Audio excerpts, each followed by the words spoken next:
Okay, దీన్ని రీరేట్ రాసుకోవాలి ఏమని 2x + 3y ఈ అటు ఆర్హెచ్ఎస్లో ఉన్నటువంటి ట్రాన్స్పోజింగ్ ఫార్ములా, లేదంటే ప్రీవియస్గా చేసిన సమ్లో మనం ఏం చేసాం, బోత్ సైడ్స్ సబ్ట్రాక్ట్ చేసాం, అదైనా పర్లేదు.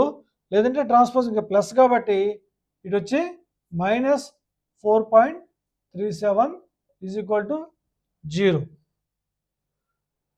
ఇక్కడ ఏమన్నట్టు 4.37 + 0 ఉన్నట్టు. అగైన్ 4.37 వస్తుంది 0తో యాడ్ చేస్తే. సో ఇక్కడ రెండు ఎడిషన్ చేసుకుంటాం కాబట్టి ఈ ప్లస్ ఇటు తీసుకొస్తే మైనస్. ఓకే, = 0.